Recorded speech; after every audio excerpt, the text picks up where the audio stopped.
60 years ago, there was only one person who could ride out of the Kremlin's Spasskaya Tower gate in an armored ZIS-115 Soviet limousine. He had power that any emperor would envy.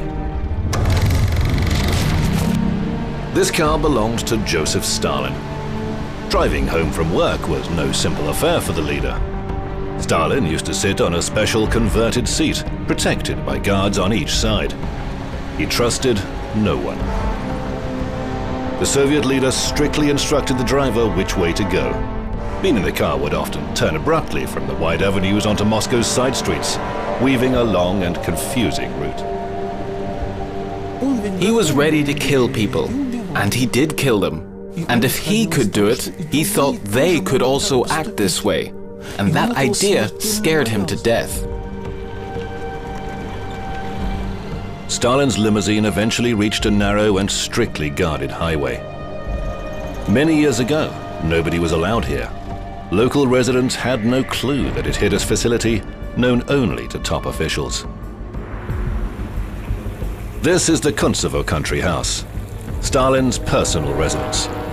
Even though 60 years have passed since the death of the Soviet leader, Kuntsevo has remained top secret.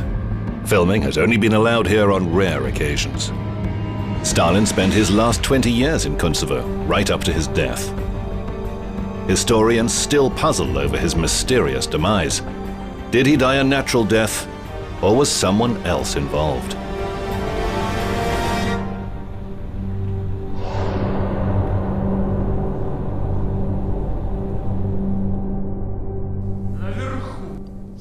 He's upstairs with our family whore. It's not appropriate to talk about one's bride like that. Whoever's bride she is, I raised her, and so on and so forth. Let's at least do the first piece. Theatre director Alexander Podonsky has frequently been offered the role of Stalin, and he's flatly refused every time.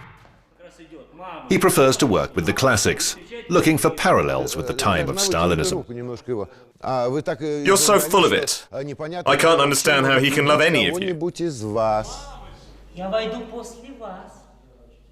All his life, he has avoided mentioning Stalin in relation to himself. Few people know that Alexander Berdonsky is not just a theatre director. He's also Joseph Stalin's grandson. Well, yes, there was Stalin. But for me, just for like any ordinary man, he was up there. I had nothing to do with him. I saw him during the May and November parade. I looked at him from the stands. I only saw him close at the pillar hall of the House of the Unions, where he was lying in state. In March 1953, the Soviet people bid farewell to Stalin. For 3 days, an endless stream of mourners came to see him lying in state. The first to shout claims that Stalin had been murdered was his son, Vasily. Stalin's circle would not forget the outburst and would soon try to get rid of him. But before doing so, a magnificent funeral was organized for the former leader. Many died in the crush as crowds lined up to see his coffin. It is impossible to express the grief our party and the people of our country are suffering.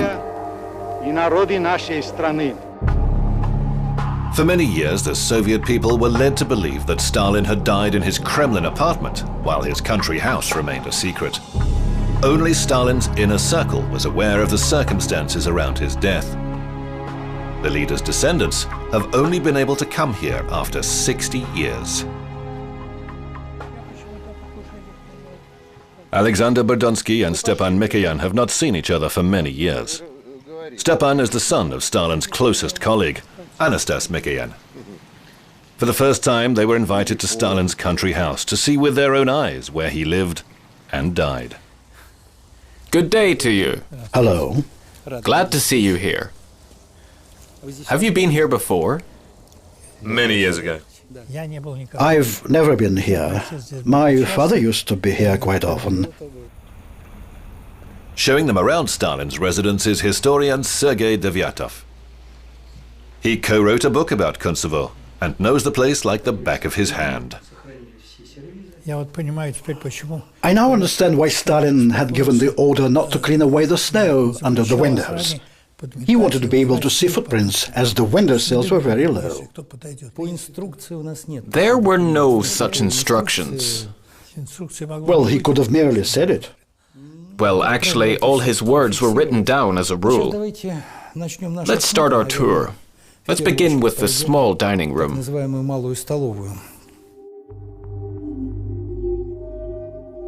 Stalin was particularly fond of this room, which doubled as his study. There's a fireplace here. Stalin enjoyed spending time in front of it on long winter evenings. A hunting rifle sat close by, as Stalin loved to shoot and scare away the crows. On the first spring night of 1953, he decided to sleep in this very room. The leader was so terrified of assassination attempts that he had several beds prepared for him around the house. Not even his bodyguards knew where he would sleep each night, a decision that was to prove fatal.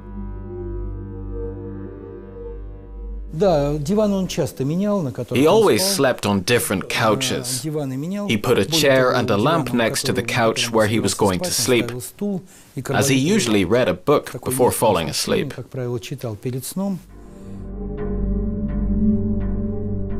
On that night, Stalin went to bed at about 4 in the morning. He had stayed up late with guests from his closest circle. Nightly feasts were a regular affair. The bodyguards knew that their master would not be up before noon. But at midday, the bell in Stalin's room remained suspiciously silent. By 3 p.m., he still had not emerged. Bodyguards weren't allowed to call on him uninvited. That was strictly prohibited. Later in the afternoon, duty officers became seriously concerned. Only by 7 o'clock in the evening, having received a letter from the Kremlin, did the officer on duty decide to take it to Stalin. He found the Soviet leader in the doorway of the next room, lying unconscious on the floor.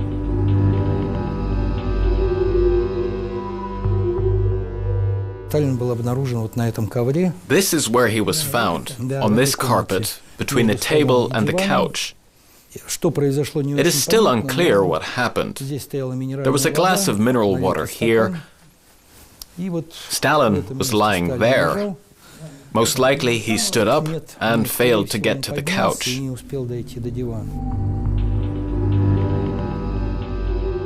Stalin had suffered a massive stroke, and there was no one close by to give him aid. There were soon rumors that Stalin had not just died, but was murdered. When a tyrant of such caliber dies, these kinds of assumptions are always made. When a tyrant lives behind high walls, there is always the feeling that his own circle might plot against him. Stalin's worst fears of conspiracies and assassination may have come to pass with his sudden death. He distrusted the people close to him so much that he fired his bodyguard, Nikolai Vlasik, who had headed his security service for 20 years and was one of his most loyal and reliable people. Shortly after his dismissal, Vlasik ended up in jail. The official reason for Vlasik's imprisonment was that he misbehaved and fooled around at the expense of the state, but Stalin never blamed anyone for that. He decided to get rid of him because Vlasik had held office for too long and had become unreliable. Vlasik would stand beside the leader during all public occasions. He was a general who had finished only 3 classes of secondary school and had been decorated without having performed a single feat. Stalin never knew that his personal bodyguard kept a secret diary of his time with the leader. No one else dared do so, as Stalin himself would decide how and by whom he would be remembered in history. For many years, Vlasik's unique record of the Stalin era was classified. Just recently has it been made available to the general public. It's the only unofficial testimony of a man who had been with Stalin all the time. He used to wear an old, shabby coat. I offered his wife Nadezhda to make him a new one, but she needed to take his measurements to do so. Or she could have taken his old coat and made a new one of the same size at the tailor's. She failed to take his measurements, as he flatly refused to say he needed a new coat. But we still managed to make him a new coat. We changed it for a new one when the chance arose. Stalin pretended that he hadn't noticed a thing. Vlasic protected Stalin and was by his side for 20 years. And, of course, he was deeply attached to Stalin. In the evenings when we were on vacation, we always had dinner together with Secretary Poskrebyshev and Stalin. Joseph Vissarionovich joked a lot and shared his memories from his past. He told us about his life in exile in the Turahansk region. Those hours of leisure spent together with the leader will always remain the best hours of my life. He was so likable, I always felt easy and free together with him. The diaries produced the impression that Vlasic, like many other people, formed an impaired judgment of what was going on. Instead of taking a critical view of the situation, his mind was obscured with the ideology finely crafted by the leader. Vlasic was the only person allowed to take pictures of Stalin and his family at their country retreat. In these photographs, Stalin is not the grand figure of a propaganda poster, but an ordinary man spending time with his family. In the 1930s, he trusted Vlasic implicitly, even allowing him to look after his children. But then a great tragedy struck, from which he would never recover.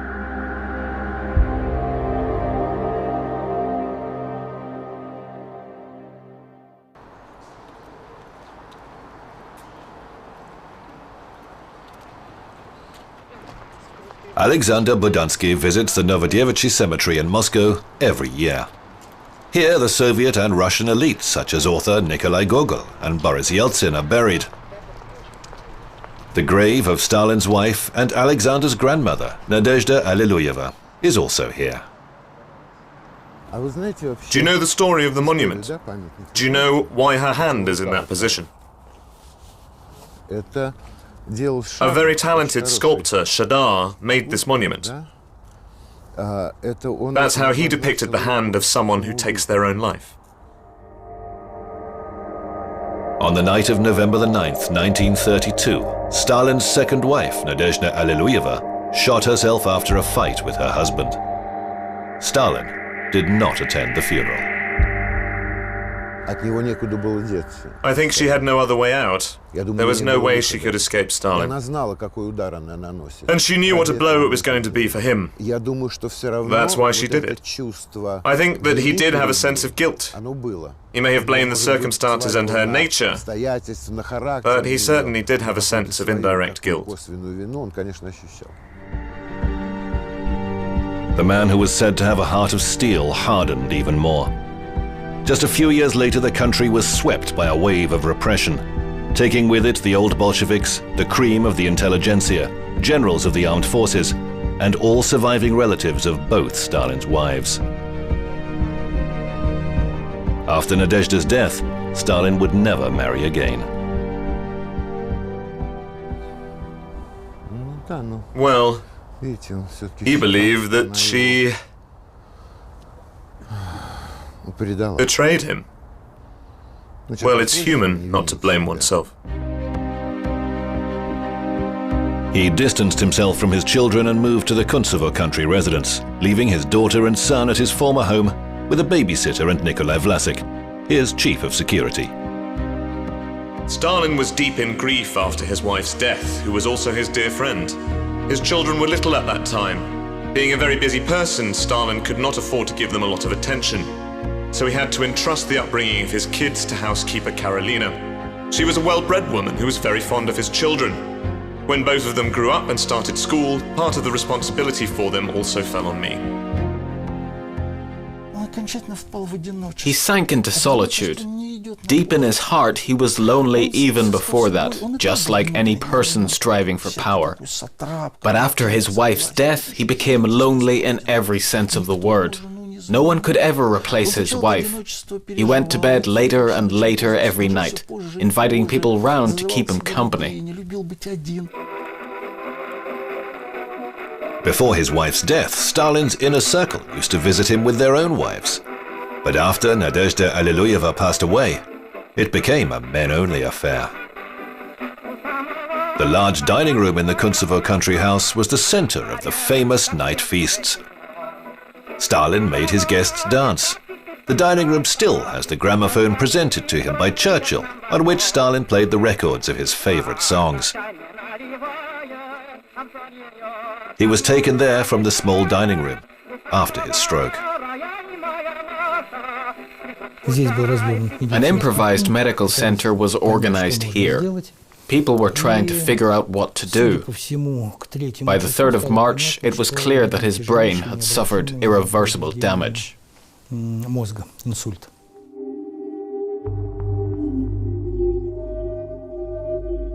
Doctors came to Stalin's bedside too late. At least 12 hours had passed before the unconscious leader was found. When the guards reported that Stalin was on his deathbed, those closest to him were too afraid to go to his country home. The Minister of State Security, Semyon Ignatiev, was scared to enter when he arrived. The Minister of State Security, someone that everyone in the country feared, was too afraid to come in. He imagined he would see Stalin sick in his bed.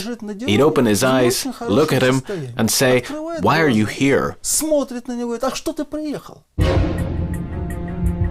One of the most sinister figures of Stalin's inner circle turned out to be brave enough, Lavrenti Beria. He knew too well that all of his Ministry of State Security predecessors had ended up in front of a firing squad. He also fell out of Stalin's favor and was very likely to be arrested soon. His supporters were also being prosecuted. Beria was the one who understood the situation in the higher echelons of power, so he could not allow this to happen. Moreover, my grandfather told me that Beria had even boasted that it was him who was responsible for Stalin's death. Beria used to say that he saved everyone from the repressions by the unpredictable, insane dictator. Beria immediately realized just how serious Stalin's condition was, but he barred doctors from being called and left. The most dangerous thing was the fact that there was a traitor among the people close to Stalin. It was Beria.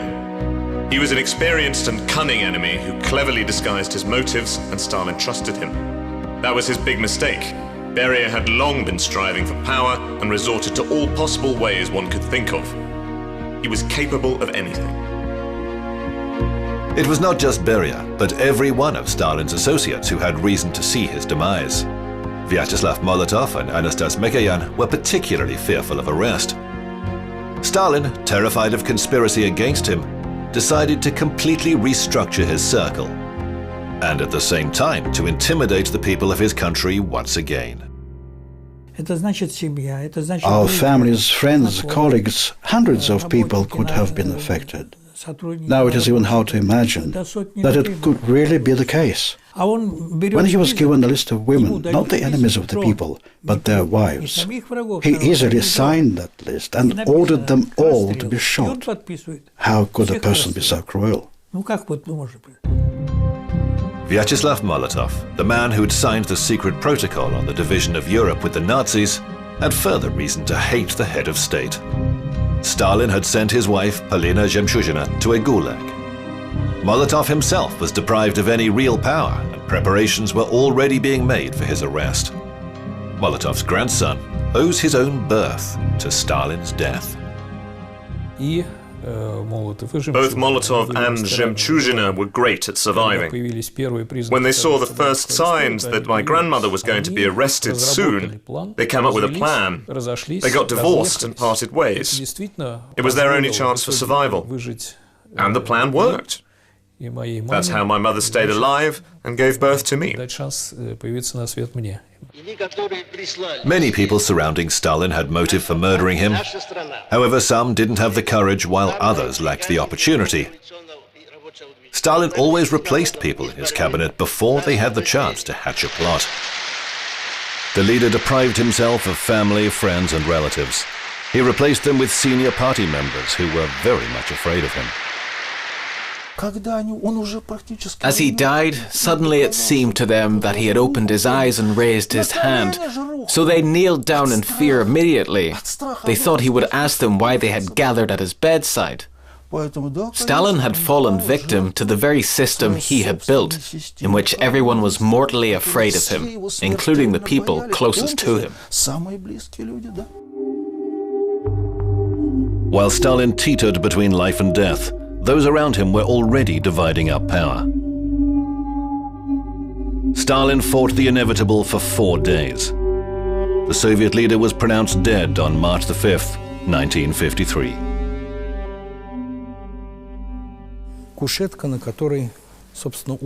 This is the couch that Stalin died on.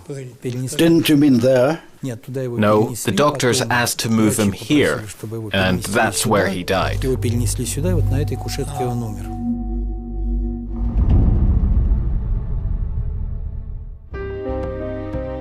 By the end of his life, Stalin's children had become a disappointment to him. His daughter Svetlana was married twice. Both were unsuccessful. Stalin did not approve of either of her husbands, and she left for the United States and died in a retirement home all alone. His son Vasily had a drinking problem. His grandson Alexander Berdyansky chose to take his mother's maiden name rather than bearing that of the steel-hearted Soviet leader. I can't say that I loved my father. I was afraid of him. It was the greatest feeling I had towards him. I hated it when he took us to some party together with him or wanted us to do some sports. The farther from us, the better. I never loved him. He was often drunk. I didn't understand it then. When he was drunk, he was a very difficult and unpleasant man. Vasily Stalin was called the first Soviet prince for a reason. At the age of 21, he became an Air Force colonel, commander of a military aviation regiment. At 26, he commanded the Moscow Aviation District. At 29, he was made lieutenant general. After his father's death, Vasily Stalin was stripped of his rank and awards. A month later, he was arrested and sentenced to 8 years in jail. The once powerful Soviet prince was hidden behind bars in solitary confinement under the false name of Vasilyev. After serving his term, he was sent into exile in Kazan. 1 year later, he died. For years, I couldn't forgive him many things. I couldn't forgive him for what he'd done to my mother. I couldn't forgive him the horrible childhood my sister and I had had. But as I grew older, now I feel very sorry for him, because he was a very talented person with a crippled life. Stalin died alone in a huge, empty house. There was no one there save for the servants and bodyguards. He had eliminated everyone who was loyal to him. People who had helped him with the revolution and with his repression. People who had gathered at his home for holidays. The pictures of children on his walls had been cut from magazines, just as his own sons and daughter had been cut from his life. His inner circle became his family. The Kuntsevo country house was his new Kremlin. We don't know how it might feel to be in Stalin's shoes. Many think about it, but I think it's ridiculous. Because no one has ever found themselves in such a position. Not even a single Russian emperor. This is loneliness. This is the tragedy of solitude. Even though Stalin lived for a short while after his stroke, his inner circle had already betrayed him. Historians believe that they deliberately prevented the doctors from attending to Stalin. Whether or not he could have recovered if help had been offered immediately remains a question no one can answer. It is curious that there is an assumption that Stalin's close associates from the Central Committee Presidium and Soviet leaders were criminals who could easily kill their chief. This is very interesting, and no one doubted it. Stalin's death put an end to the repression. Just a few days after his funeral, the rehabilitation of Stalin's victims began. In the past 60 years, more than 10 million people have been rehabilitated. While many had been terrified under Stalin's rule, there were still some who loved him. After being released from prison, his former personal bodyguard, Nikolai Vlasic, continued to write his diary. I was badly hurt by Stalin.